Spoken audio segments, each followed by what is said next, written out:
विश्वास और घमंड में बहुत कम फर्क है। मैं कर सकता हूं, ये मेरा विश्वास है। सिर्फ मैं ही कर सकता हूं, ये मेरा घमंड है।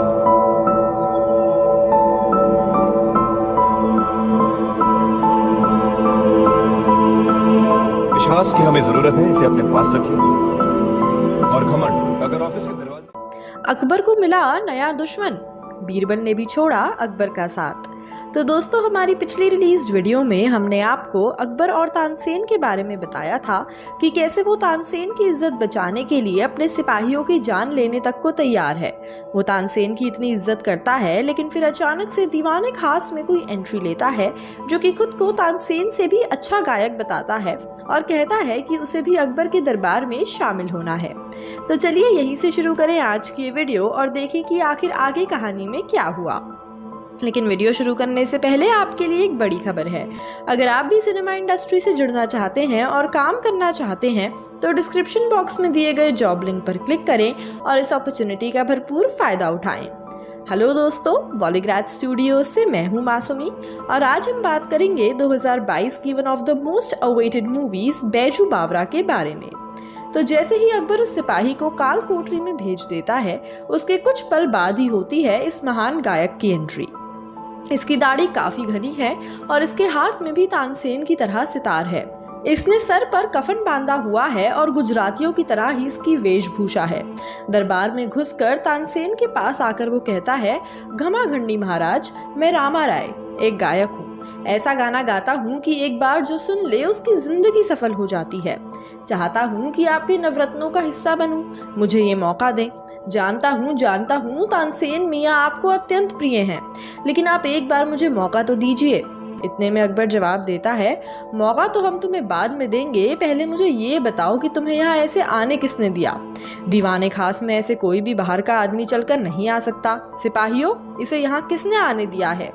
तब रामा राय कहता है, अरे महाराज, आप उन पर गुस्सा ना हो। उन्होंने मुझे रोकने का बहुत प्रयास किया, लेकिन फिर मैंने उन्हें अपना गाना सुना दिया। वो सुनकर ये सब इतना मंत्रमुग्ध हो गए कि खुद को रोक ही नहीं सके और मुझे आपके पास भेज दिया।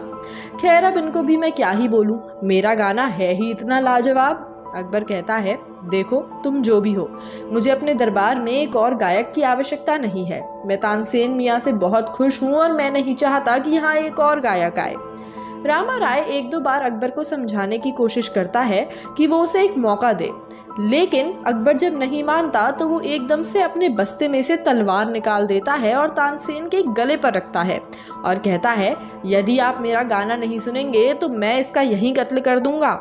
अकबर ये देखकर हैरान हो जाता है, लेकिन उससे भी ज्यादा हैरानी उसे इस बात की होती है कि दीवाने खास में जितने भी सिपाही होते हैं वो कोई भी वहां नहीं था। अचानक से सब लोग कहाँ चले गए उसे समझ नहीं आ रहा था।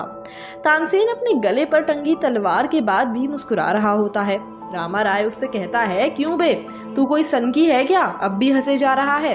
तानसेन कहता है, हाँ मैं सनकी हूँ, लेकिन इतना सनकी नहीं कि महाराज के आगे अपनी वेशभूषा बदल कर आ जाऊं और मुझे लगे कि किसी को पता ही नहीं चलेगा।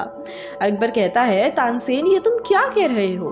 तानसेन रामा राय की तरफ मुड़ता है और उसका गाल पकड़ता है, उसकी दाढ़ी पर हाथ लगाता है और अचानक से उसे खींच देता है। वो नकली होती है, बाहर निकल आती है और कहता है, ये देखिए महाराज, आपके रामा राय साहब गायक नहीं बल्कि बीरबल मियाँ है। अकबर ये देखकर हैरान हो जाता है और बीरबल को समझ नहीं आता कि तानसेन को ये पता कैसे चला।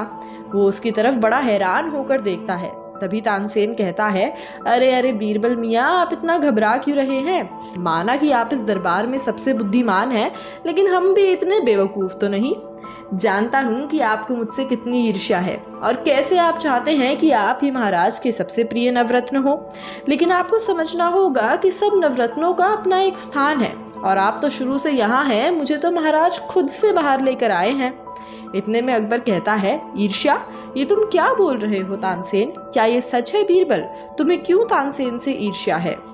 बीरबल जवाब देता है, महाराज, जब आप सिपाहियों की भी जान ले सकते हैं, वो भी सिर्फ इस तानसेन की इज्जत बचाने के लिए, ये देखकर मुझे ऐसा लगा कि क्या आप कभी मेरे लिए ऐसा कर पाएंगे? अकबर जवाब देता है, बीरबल, तुम तो इतने बुद्धिमान हो, तुम ये सब कैसी बातें कर रहे हो? मेरे लिए मेरे सारे नवरत्न मुझे अत्यंत प्रिय हैं और तुम सबकी इज्जत मेरी अपनी इज्जत जैसी है। मैं कभी कुछ ऐसा नहीं होने दूंगा कि तुम में से किसी को हानि पहुंचे, लेकिन तुम कृपा कर ये सब सोचना बंद कर दो। बीरबल उसकी बात समझता है, जिसके बाद वो सभा समाप्त हो जाती है। उसके बाद अकबर शाम को भोज ग्रहण करके अपने कक्ष में जाकर जोधा बाई से मिलता है। जोधा बाई अपने कक्ष में खिड़की से बाहर देख रही थी और चांद को निहार रही थी। अकबर कक्ष में आकर कहता है, पूरे दिन बाद अब जाकर आपका चेहरा नसीब हुआ है। जोधा कहती है, आपके पास वक्त ही कहाँ है, अपनी सभाओं से फुर्सत मिले तब ना। अकबर जवाब देता है, अरे आप नाराज मत होइए, आज जरा सभा में कुछ ज्यादा ही मशरूफ हो गया। क्या बताएं आपको आज बीरबल। जोधा अकबर को यहीं बीच में काट देती है और कहती है, हाँ हाँ मुझे पता चला, लेकिन आपने बीरबल को समझाकर बिल्कुल सही किया। देखिए, ईर्ष्या होना बहुत आम बात है और इसके लिए आप बीरबल को भी दोष नहीं दे सकते। जब मैं पहले इस महल में आई थी तब दाई माँ और बाकी लोगों को भी मैं पसंद नहीं थी, क्योंकि उन्हें लगा कि आप मुझे इतना समय कैसे दे सकते हैं। जब अपने परिवार वालों को ईर्ष्या हो सकती है तो फिर बीरबल को क्यों नहीं।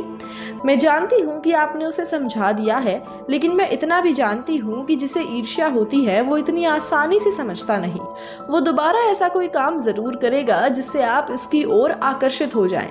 मैं नहीं जानती क्या, शायद खुद को ऊंचा दिखाकर या तानसेन को नीचा, लेकिन आप ध्यान रखिएगा क्योंकि आपको ही ये सब संभालना है।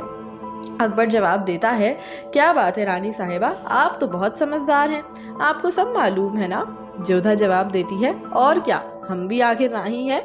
दोनों हंसते हैं और साथ में बाहर चांद की तरफ देखते हैं। इतने में बाहर से कुछ अजीब सी आवाज आती है, जैसे कुछ गिर गया हो। जोधा पीछे मुड़कर देखती है, लेकिन अकबर उसे उस पर ध्यान देने से रोकता है। कुछ पल बाद एक सिपाही वहां जोर से भागता हुआ और चीखता हुआ अकबर के पास आता है और हड़बड़ाकर कहता है, महाराज वो तानसेन उसकी तबीयत ठीक नहीं है। अकबर एकदम हड़बड़ा जाता है, क्या हुआ तानसेन को, कहाँ है वो, तुम चलो मैं आता हूँ। जोधा से कहता है, मुझे अभी जाना होगा, मुझे क्षमा कीजिए। जोधा उसका हाथ पकड़ती है और कहती है, नहीं आप मत जाइए, याद कीजिए मैंने अभी आपसे क्या कहा था, ये वही हो रहा है। अकबर कहता है, लेकिन तानसेन। जोधा जवाब देती है, कुछ नहीं हुआ तानसेन को, मैं आपसे कह रही हूँ ना, मेरा विश्वास कीजिए, बस आज रात्रि आप कहीं ना जाएं। अकबर जवाब देता है, ठीक है आप कह रही हैं तो ठीक, लेकिन मुझे अब भी उसकी फिक्र हो रही है। अगर उसे सच में कुछ हुआ होगा तो मैं कभी खुद को माफ नहीं कर पाऊंगा। अब आखिर जोधा बाई ने अकबर को जाने से क्यों रोका है, आखिर अब क्या है बीरबल की ये नई चाल, जानने के लिए आपको करना होगा थोड़ा इंतजार। दोस्तों आज के लिए इतना ही। ऐसी ही और इंटरेस्टिंग अपडेट्स के लिए जुड़े रहिए हमारे साथ और सब्सक्राइब करें हमारे चैनल बॉलीग्राफ स्टूडियोज को।